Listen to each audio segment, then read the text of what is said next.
L'actualité dans nos pays de Savoie en ce vendredi 4 octobre 2024. On commence tout d'abord justement ces informations du côté du Dauphiné libéré pour la Savoie avec un éboulement après les fortes pluies.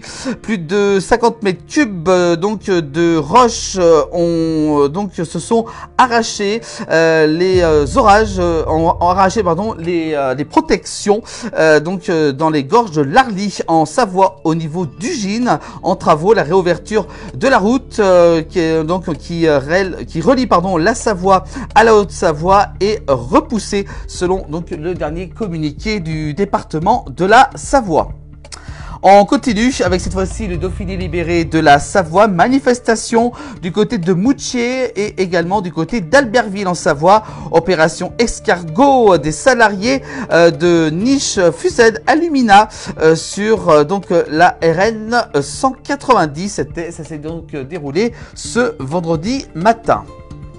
Le reste de l'actualité avec France Bleu Pays de Savoie, et oui on en parlait au début de l'émission, avec le décès de Michel Blanc, son planté de bâton reste indissociable de lui et de Val d'Isère. Monsieur Duss, ce qui ne va pas, c'est le planté de bâton, notamment avec cette rubrique du film Les Bronzés font du ski. Je vous rappelle que Michel Blanc nous a quittés aujourd'hui à l'âge de 72 ans.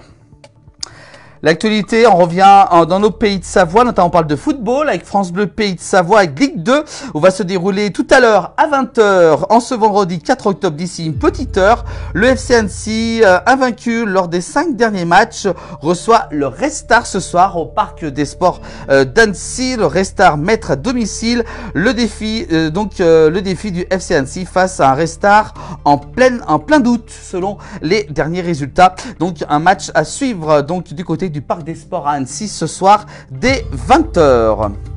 L'actualité continue avec cette fois-ci on parle de Laurent Gérard, le parrain de Maurienne TV, justement qui met à table. Ça sera ce vendredi, c'est donc tout à l'heure à 20 h. Il sera au phare de Chambéry, nouvelle carte et plat signature. Toutes ces cibles passeront à la casserole. Laurent Gérard était donc l'invité ce matin de France Bleu Pays de Savoie. On parle cette fois-ci avec l'essor savoyard d'un homme ivre a été interpellé par la police municipale d'Annecy. C'était le mardi 1er octobre à 18 h 30 au niveau de la plateforme des bus de la gare à Annecy en plein centre après avoir tenu des propos menaçants envers une jeune fille. Un homme ayant des propos menaçants a été interpellé en face de la gare d'Annecy.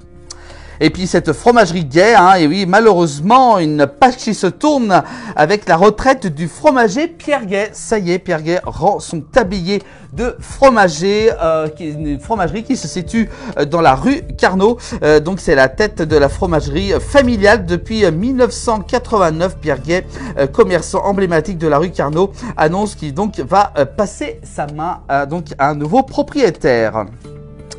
On parle avec l'essor savoyard toujours, notamment du côté de Genève. Et il n'y aura pas de train à la gare de Cornavin les 23 et 24 novembre prochains. Le Léman Express sera également perturbé à cause de travaux sur l'aiguillage et la signalisation. Il n'y aura pas de train dans cette gare de Cornavin. Je vous rappelle, le samedi 23 et le dimanche 24 novembre. Et puis enfin, on termine cette actualité avec du côté de Gaillard, avec le messager genevois, un système inédit pour lutter contre la fraude au covoiturage. Depuis le mois de juin, le système inédit de caméras barrières a permis de faire baisser de 85% la fraude au covoiturage du côté de Gaillard. Voilà pour l'actualité dans nos pays de Savoie. Vous pouvez bien sûr retrouver l'actualité tous les soirs, du lundi au vendredi dans le 19 h de la place du village, toujours dans les conditions du direct. Vous pouvez également revoir cette actualité sur l'ensemble des plateformes de la place du village. Belle soirée à vous tous.